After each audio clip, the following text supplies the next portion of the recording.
r/NoSleep. Posted by you/Reddit user 49. If you see the faceless boy in your house, ignore him. 9 years ago, everything was going well. We had everything we needed. My wife and I were happy, our 2-year-old son Marcus was happy and healthy too, the life was perfect. We live in a small wooden house facing a river. In the forest, but it's not the same house anymore. Not after what happened that day. September 2013, it was 1 a.m. and raining, my lovely wife and Marcus were sleeping when I heard a knock on the door. At first, I was confused because no one lived near us and bears don't knock. I got up and approached the door, I hesitated. I hadn't seen anyone other than my family in years. I was looking through the peephole and a man was standing there and violently knocking. I opened the door. He ran into my house without my permission to do so. He started talking really fast, something about the boy and the rule. I didn't understand a thing, so I told him to calm down. You have to ignore it, he said. I was even more confused. Ignore what? The boy. He was talking incredibly loud and he woke up my wife and son. Who's this John? My wife said. This is my friend. I tried not to alarm her. The stranger continued. You don't read newspapers? You have no idea what's happening with this town? I was confused as hell. I wanted to kick him out because he was apparently drunk.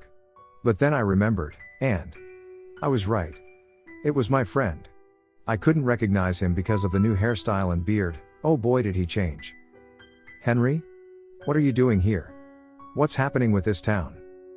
I knew it. I knew it. You are completely cut off, my guy, but don't worry, I'll tell you everything you need to know. We sat down. He was completely wet. My wife handed him a blanket and some dry clothes while I was making him a cup of coffee. You weren't joking. You really did isolate yourself, he said. I guess. But can you tell me what's going on? You come to my house at 1 a.m. after all these years? I replied. I would have called you if you had a phone. What kind of man doesn't have a phone? Get to the point. My wife interrupted. He took another sip of his coffee. The faceless boy appears in people's houses in this town. We have no idea how, but what we do know is that he won't hurt you. Unless you pay attention to him. What are you talking about, Henry? I'm dead serious. You just have to ignore it and you'll be fine. I thought he was joking. I hoped he was joking. Instead of taking it seriously, I just said, ha, nice one. But if you really want to make me regret the decision to isolate, you'll have to try harder. This just made me laugh. John, do you really think I'd go all the way to your house in the middle of nowhere just to tell you a joke? I stopped fake laughing. I looked at my wife. She was looking at me. Marcus fell asleep again. It was quiet. I was thinking about the things he said. Then I looked at Henry. I wanted to think he was joking, but no one could fake the look on his face. Not even the best actors. What does it do? I asked just to break the silence. If you ignore him, it does nothing. It just stands there. And if I don't? I had to ask. Then you. Man, it's just not good, you know. Please, tell us what happens if we don't ignore it. My wife yelled. If you pay attention to him. You will lose your face and you won't be able to breathe. You will also be completely blind and deaf while it's happening. It's like an additional layer of your skin that's suffocating you. It's horrible. He answered. I was stunned. I wanted to know more, but I was too afraid to ask. I was shaking. My wife was shocked. If we do ignore it, when does it disappear? My wife asked the same thing I wanted to ask. It doesn't go away. You'll have to get used to it. I wanted to wake up from this nightmare. This whole thing just seemed like the worst dream one can have. How do you know it's going to happen to us? I asked. I don't, but it happened to everyone from this town, Henry said. And even though you live in the forest, you're still in the town, John. Have you experienced it? I asked. No. I don't think it happens to anyone outside the town. I moved out 2 years ago, but I live close enough to know all this and to come here. So it's just a matter of time? I asked. We don't know for sure, but you should probably prepare for it. I didn't know what to do, what to say. I closed my eyes. I tried not to think about it. I kept them closed for at least 30 seconds. And when I finally opened them, I saw Henry looking directly at me. He was breathing heavily. My wife was pale and frozen. I knew exactly what was going on. The faceless boy. It was here. Inside the house.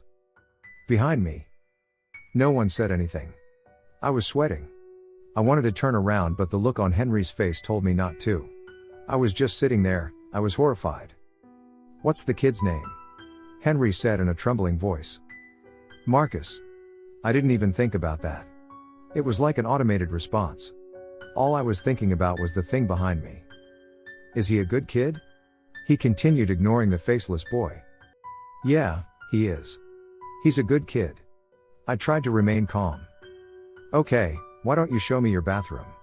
I'm sure it looks great covered in wood." I got up and walked towards the bathroom with Henry walking behind me. I told my wife to come with us and to bring Marcus. I almost looked at the thing, but I made it to the bathroom without focusing on it. When we got inside, he closed and locked the bathroom door. He looked at me. He was exhausted. My wife was scared. I was scared. Fortunately, Marcus was sleeping the entire time. My wife was holding him in her arms. Do you think we're safe here?" I stuttered. "No. There's no way out, John, you just have to ignore it. For the rest of your life." No. I can't ignore it. "Call 911, I yelled. "There's nothing they can do, John." I sat down on the wooden bathroom floor. I cried. My wife cried. Henry let out a sigh. "I'm sorry, John," he said. "I have to go now. Take care and don't forget to ignore." I wanted him to stay, but he had already left. "He's waking up," she said. Looking at him made me smile. Marcus was our life. After an hour of thinking, we totally forgot about the door. Henry didn't close the door when he was leaving. It was open, wide enough for Marcus to crawl out. I noticed that too late. Marcus left the bathroom. I screamed his name and tried to save him. I ran outside and saw it. I saw the thing that was behind me. I saw the faceless boy. I didn't pay attention and I tried to prevent Marcus from doing that. But again, too late. He froze and looked at the faceless boy. He paid attention. I was looking at his face. His eyes started to shrink. His mouth got sucked in. His nose was melting. He lost his face. I watched him suffocate. I watched my son die. I can't describe the feeling. I wanted to look at the faceless boy. I wanted to die. But I didn't want my wife to lose both of us, and that's the only reason I'm alive today. October, 2021, it's 7 p.m. I'm writing this in the same house, in my bed, next to my wife. Life isn't perfect anymore. I don't have a son anymore, but I do have my wife. And she's the reason you're reading this. The faceless boy is still here. We've been ignoring him for 8 years. We did get used to it. It's there when I drink coffee, when I'm brushing my teeth, when I'm sleeping. My wife and I are the only survivors of this town's curse. Even Henry lost his face. Turns out everyone who was in the town at the time got haunted. Henry actually sacrificed himself to save me and my wife. Thank you, Henry.